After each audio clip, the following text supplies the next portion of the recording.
Hello, folks. Hope you're well. It's been a really good week for me, I think. Well, up and down. Mixed is the best way of putting it. Mostly good, the odd occasional bad bit. I think the worst thing that's happened to me this week was I had a really good thing I was working on at work that's just become incredibly intensely stressful.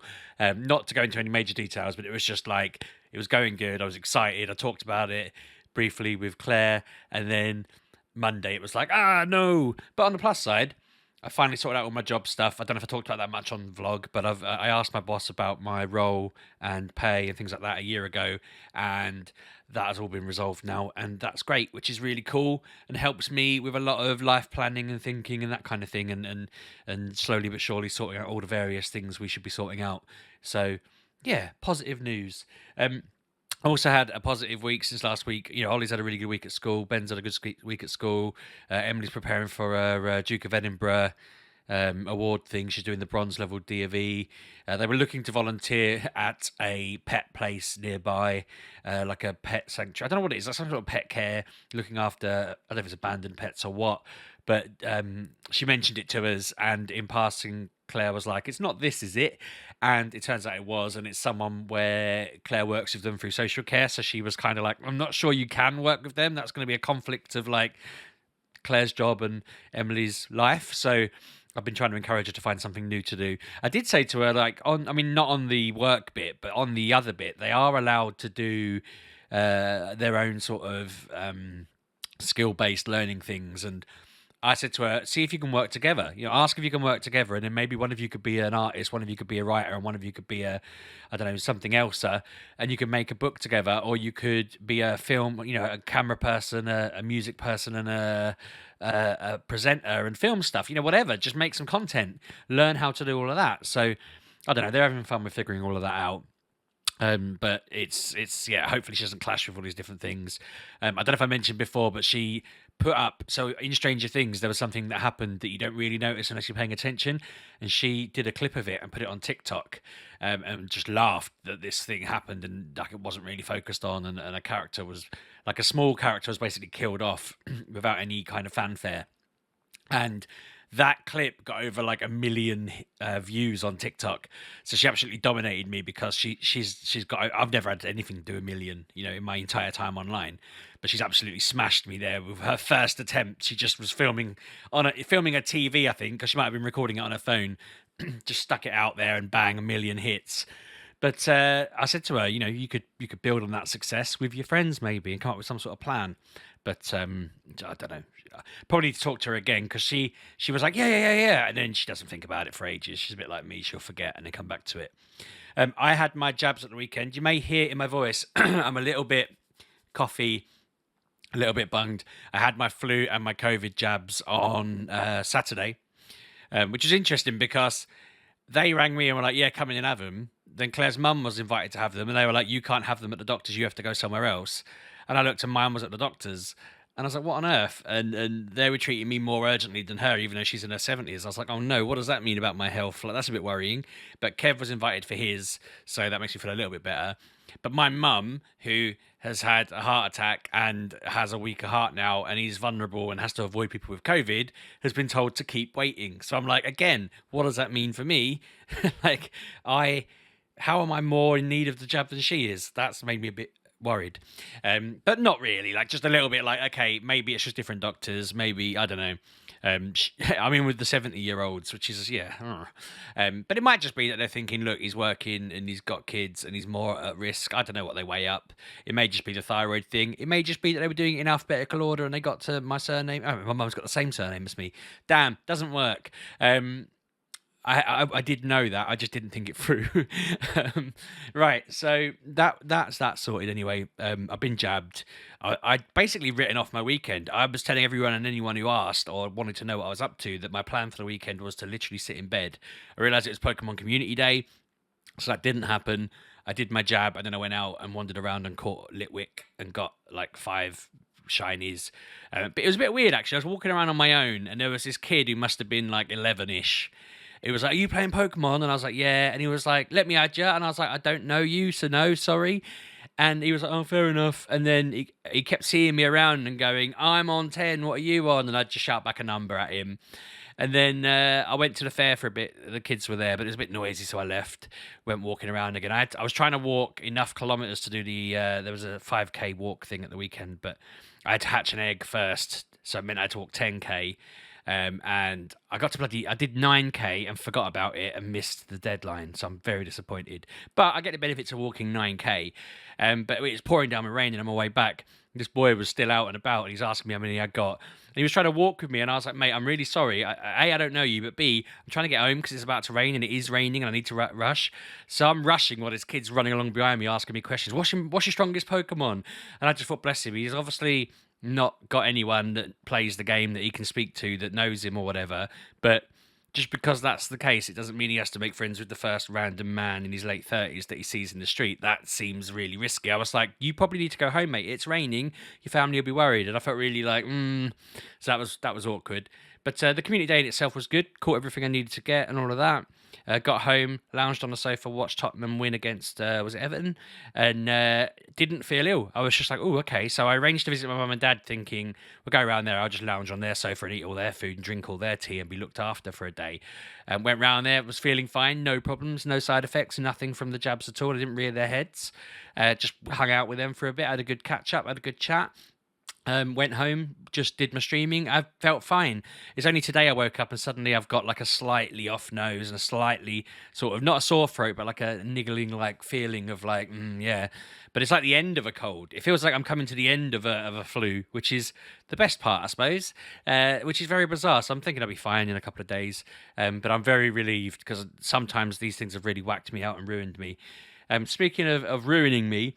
I don't know if I talked about this on the vlog before, but I applied for the PiP assessment thing and I gave them the whole, I researched in advance because I knew that they ask you about loads of different areas and I'm going to do a video about this, I think, and talk people through it.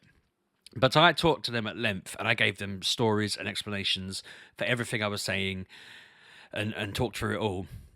And for example, one of the things being, are you good at taking directions? And I was like, no, it is an ongoing joke at my expense how bad I am at directions and following sat navs and getting from A to B, that I am guaranteed to get lost. It happens literally all the time, and to the extent that I've ended up on the wrong side of London because I'm just so oblivious and I just follow the exact instructions and I don't think about where I am or where I'm going and I can't follow it. And I get lost on the way to work, and they wrote in my thing that I have no problems following no problems going from A to B unaided. And I was like, that's like, there's a whole part of the call where I specifically go through this with them. And it's definitely not unaided because I'm there relying on a sat nav that I can't follow and stopping and reading stuff and looking stuff up and having to talk through the route and have someone like Kev tell me to not go. If I'm passing this place, I've gone the wrong route and I need to go a different route and all of this stuff. But they've just gone, yeah, you've got no problems. And there's this whole thing in there where they've gone, you have a job that you do and it's the title of your job suggests you've got these skills. And I'm like, I talked at length about how my condition is affecting my job. It's, part of me doesn't want to sound like I'm over-egging this, but like I'm kind of preparing for the worst in a lot of this stuff because yes, work has recently given me the raise I talked about to change my job slightly, but part of that has come from the fact that I had to go through a massive occupational therapist thing and talk to them at length about how I can't go into the office. When I'm in the office, it is overwhelming, it is anxiety inducing, it is horrid. I went in on Friday for the morning and there was fewer people and I was pleased with how well it went, but I definitely got home knackered. I was just like, like I can't do that again for a while. It's such a build up. I had to psych myself up for it. I had to get up and go. I made sure I dropped Emily off and I went straight in. And I was like, I only did that because if I came home, I was going to panic and then not go. And I was going to go earlier a week before and I didn't go. I told him I was going to be in and I just didn't come. I think I was supposed to be in today and I didn't go. So that's what it's like. So yeah, I explained all this to them and how it's really affecting my boss because he wants me in, he values me. I was explaining how I worry about my job because sometimes my abilities really fluctuate and you have to do this assessment on your worst day scenario and my abilities can really take a nosedive. I'm lucky that the job is flexible enough that on those days I can do something different and it hasn't caught up with us so far. But I am nervous that there's going to come a point where I'm going to be saying to them, I don't think I can necessarily do this or I can't do that. and I want to have a net there to help me. And if those days become more frequent, it's going to be an issue. So I explained that to them, and they've put, "Yeah, your job's fine." And I'm like, "It's." Ah. I also mentioned to them how many alarms I have going off to tell me to get a drink or have food or remember to do things, and they were acting like I don't have any prompts needed. And I'm like, I literally don't drink unless someone on Discord or Claire comes home and says, "Have you had a drink?" And or offers me a drink, and they were like, "Yeah, you know, you're able to just get stuff." And it's like, ugh, you ignored so much of what I said. It is ridiculous. And so I've made a call with them earlier. I went through it all with them and just said, "You ignored this, you ignored this, you didn't do this, you didn't do that." So they've got to go through it all again.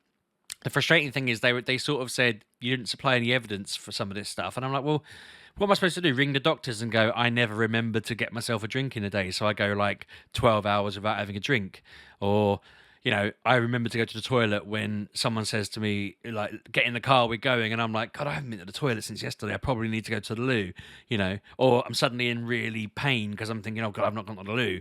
And the pain means I need to go. You know, that's not normal, but that's the sort of questions they ask. They sort of say, like, do you just remember to go, or do you need this kind of big prompt? There's a lot of stuff like that in there.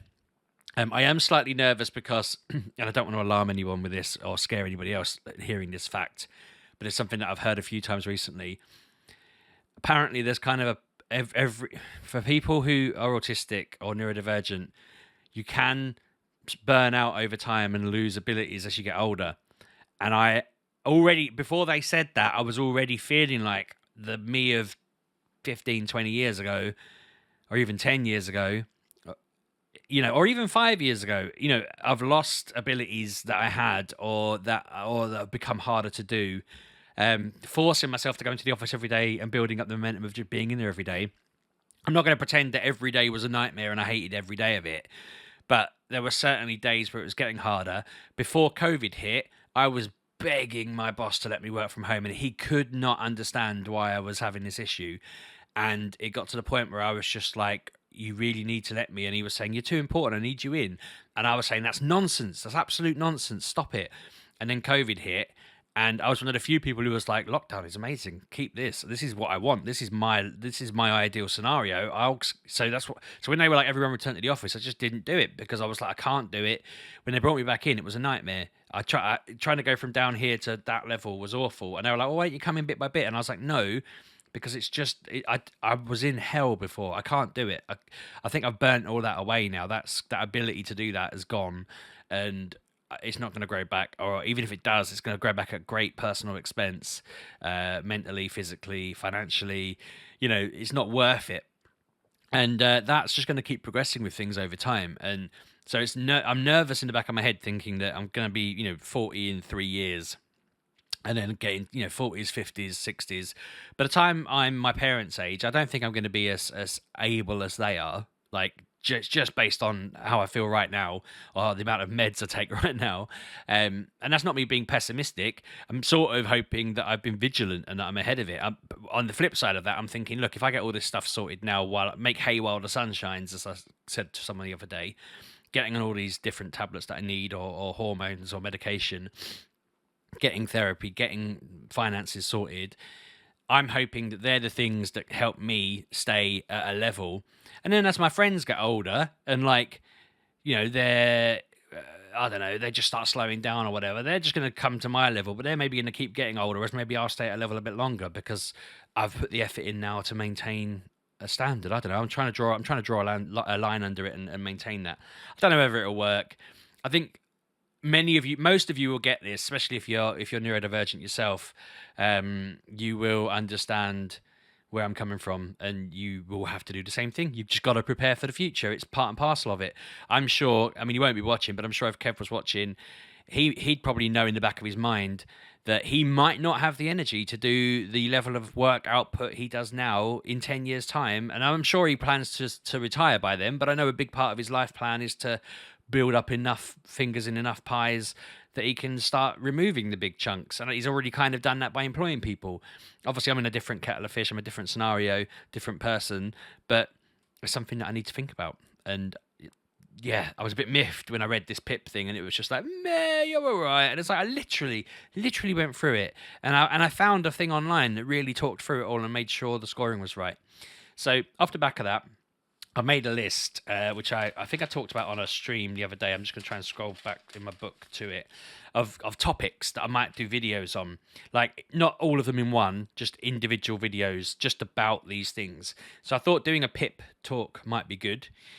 Doing one about DLA might be useful for parents. If you have a child who's autistic and you haven't done the DLA thing, do it, because that is really useful for getting funding for your kids' needs.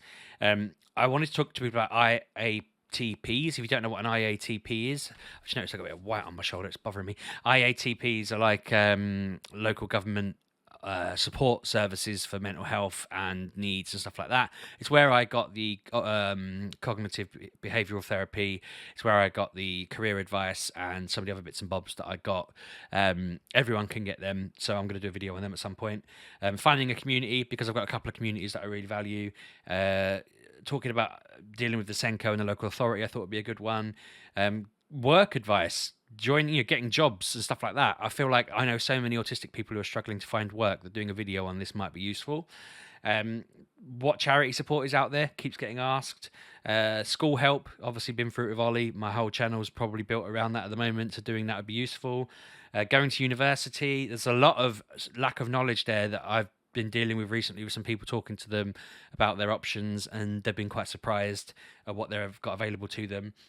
Getting into creative fields, I feel like maybe I'm not successful in any, but I'm in them. Marriage, I thought would be an interesting one. Again, the amount of autistic people who are absolutely despondent about the fact that they haven't met the love of their life and got married at the age of like 20, and you're like, excuse me, you don't need to have done that at this point, person. But just maybe talking about it. And then just is there anything else? That was my question there. I'm rattling off a list there, thinking these are things I wouldn't mind talking about. But have you got any other things where you'd be like, do you know what? I'd quite like to hear Sheepdog talk about this. I'm not just going to sit there and give my 2 pence and just give opinions. My plan is to sit and do some research if I don't 100% know it. Even if I feel I do 100% know it, my plan is to do the research, give my experience with the research, and then kind of present some details and useful information. So my idea, let's say it was PiP, is to kind of go through my experience of that, but also talk to you about resources I found and used, and just what I've found about it. Just to give a snippet, for example, I already read in advance that like a stupidly high percent, I don't have the number in front of me, get rejected off the bat. They just give you a score and say no, because they expect that 30% of those people will just go, oh, okay, fair enough. And then the other 70 people will go, no, reassess me. And then some of those will be rejected anyway, but some of those will be accepted, and the rest will be told no. And then again, a larger percent will go, well, I tried. Whereas other people will go, no, I appeal. And then apparently like 90% of appeals were getting through, because if you get to that point, you really, really, really feel that you deserve it. And yeah, it's one of those systems where they're just putting these horrid filters there to just knock people back at any opportunity. And I feel like doing a video about that in more detail would be useful. So yeah, this video has gone a little bit all over the place, but I don't know what I'm going to title it. I struggle with titling these videos. I wish that the algorithm worked better with me just putting Sheepdog Vlog 450 or whatever, 627, and just leaving it at that.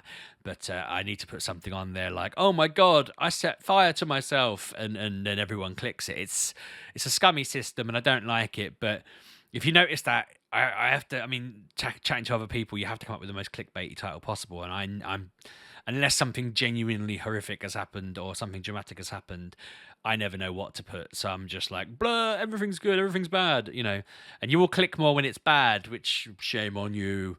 So anyway, I'm gonna wrap up there. Not really shame on you.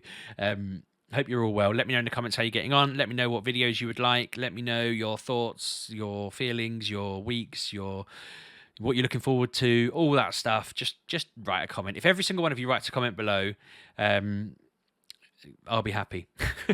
Thanks for watching. See you all later. Have a good day. Cheers.